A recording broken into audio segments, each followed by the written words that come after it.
F16 and an F48.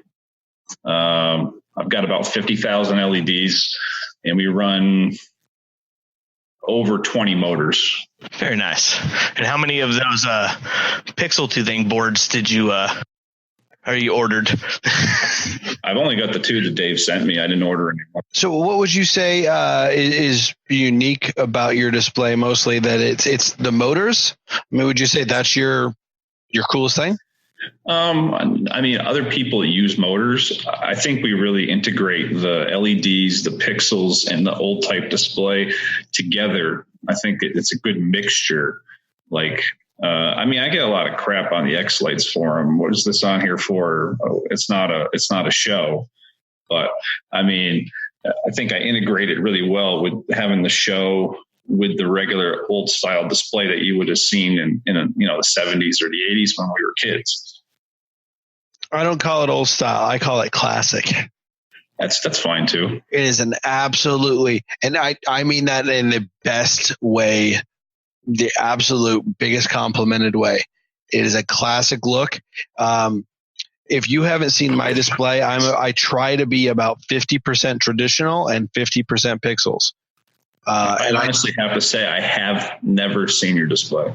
That's okay. That's okay. Mine's not special like yours. I haven't seen all of Vinny's display either. Well, honestly, until JR invited me to the think tank, I didn't know who Vinny Bettinger was. That's okay. That's fine. That is actually a relief. I'm really, really glad to hear that. Honestly, yeah. I would much rather be behind the scenes. I knew JR and I knew Ron and I knew Michael, but I didn't know Vinny. So, no. Vinny's like, I don't know what's going to happen on the question now. So, JR, can I get into the meat and potatoes now? Like, can we learn what we're here to learn? Yeah. Oh, good. I guess. I don't know. Now you're asking my permission for stuff. This is great, you know? You're not only the host, you are also the more popular one. Well, of course I'm the more popular one. That's why I'm the host. But is that it? You're also the better looking one. You're more fit. Hair. You have a wife that's named after electricity. I mean, that's cool. I mean, my wife shares a name with most dogs. Hopefully she does not hear this. Oh my God. But Maggie is a very common dog name. I love my wife to death and she is so beautiful. However, Vinny is sleeping in his garage tonight. she shares a dog name. So anyway, okay, we're meat and potatoes here. Anthony, tell us a quick rundown of some of the props that you have in your display that are motorized, that are lit, LEDs, whatever. Tell us about them. Give us paint us a picture of your display. Well, the left side of our yard is what I like to call like the amusement park side. We've got the train going around, the carousel, the Ferris wheel. The other side is more like the Disney side. We've got the ducks on the bike, and we've got the Lightning McQueen and all that different stuff over on the other side. And then mostly the back of the house, the back has the pixel trees. So the show is really like on the house, and then the yard is really the animatronic stuff. And so your animatronics are not animated with the show, with the music? No, not yet. Do you ever think you'll do that? We've considered it, but the whole thing is people walk around and walk up my driveway and they're looking at the characters. And I think if they were shut off for certain periods of time, I'm not sure it would look the same. That makes sense. Yeah. I could see that with like some of your new pieces, your Toy Story stuff. The show is more of like a fun thing I do, and it's definitely not like the thing that people come to see. So do people around your area, I'm not just talking your neighborhood, but people from your city, your town that come in to see your display year after year, do they know you for your animatronics? Yes. Good. So they know you the same way we know you. Pretty much, yeah. For having really cool stuff nobody else does. And then I'm basically, outside talking to people every night. I can't do that here. It's cold. Yeah. Yeah, me and Tony could do that stuff, Well, that's one of the reasons why we moved down here. I thought you moved just so you could have a train. That's part of it. I'm not kidding either. I believe I read that somewhere. That's why I threw that in there. It's part of it. So now that we're talking about the train, do you think the train is the most popular thing you got in your display going right now? It was the most popular thing with kids last year for sure. Originally, our intention was that we would drive around the yard, and as it tripped a sensor, the gates would come down, and it would go dang, dang, dang, dang, and it would drive through. And then the first night I tested it, my son and his friends were out there playing chicken with the train, and I said, "Well, screw that! I'm going to just keep the gates down when it's running." Oh yeah, because you don't want kids. Yeah, safety first, man. I keep the driveway blocked off because we had Santa in the driveway, and I must have had 20 kids in a pack running up the driveway, watching a train go by, running down the driveway, watching a train go by, running up the driveway, watching it go by, back and forth and back and forth. So I want to know more about this train. First, what inspires you to make a train in your yard? My son wanted one.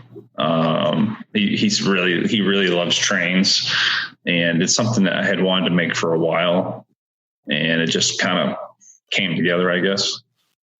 And so now, kind of go through the process of building it. Was it?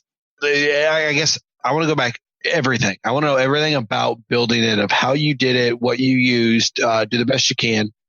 Explain that to us.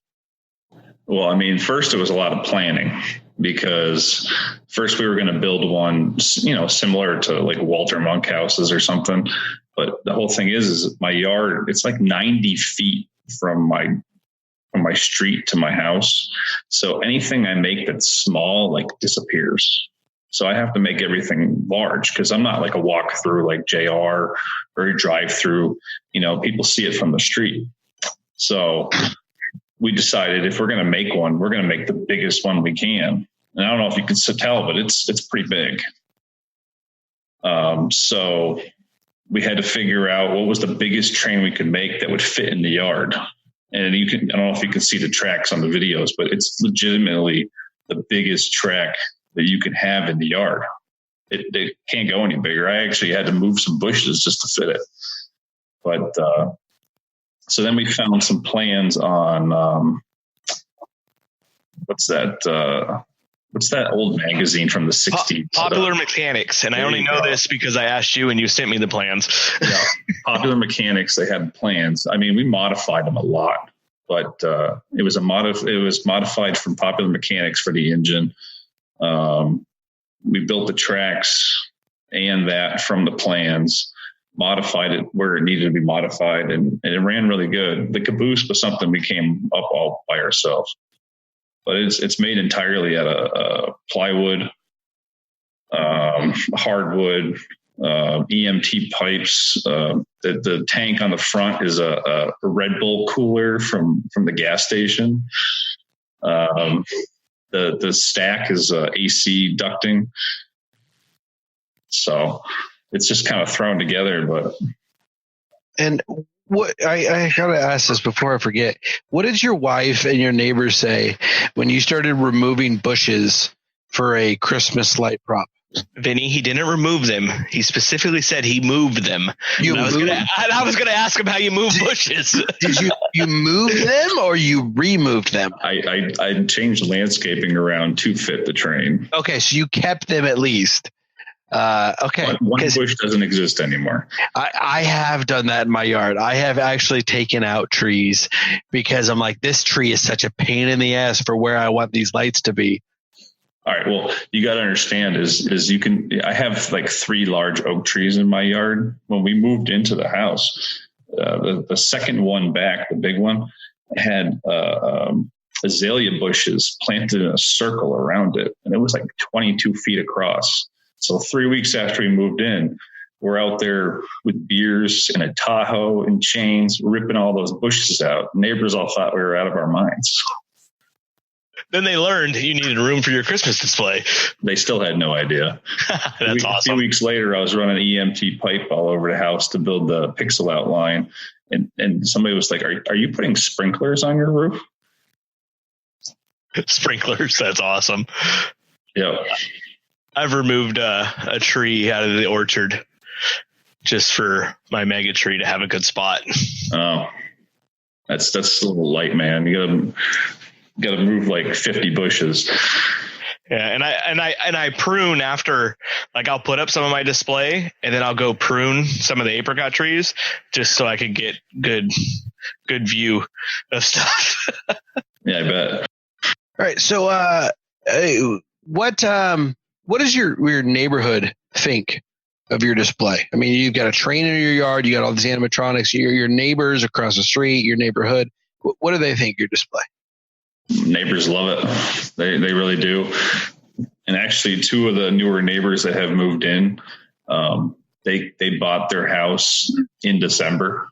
So they actually came for like open house or whatever and seen the display and then still moved in. So they knew what they were getting into. Absolutely, yeah. And do you have traffic issues that they deal with, or? I mean, it was all right. I mean, with the whole thing is basically what it is my house is there's two main roads that cross each other. And then we're in like the street that runs between the two main roads. So we have good flow in and out. It's not like a cul-de-sac or anything. So it doesn't back up too bad.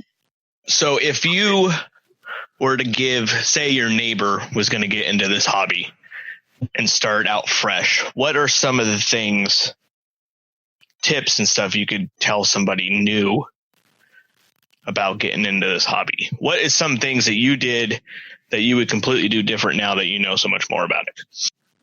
Well, I wouldn't have 12-inch spacing on my house. I really regret that now, but because you try to get the effects going, and I'm going sitting there going, well, it doesn't look anything like it was programmed. So I'd definitely do something closer to that. But I mean, I guess it depends on what they want to do. I mean, the whole thing is pixels are so heavy right now, and I like them. I really do. I mean, honestly, the only reason I got into pixels in the first place was because I was going to build an LED mega tree, and I was like, holy shit. I said, I can build a pixel tree for cheaper and have it any color I want. See, we're very similar.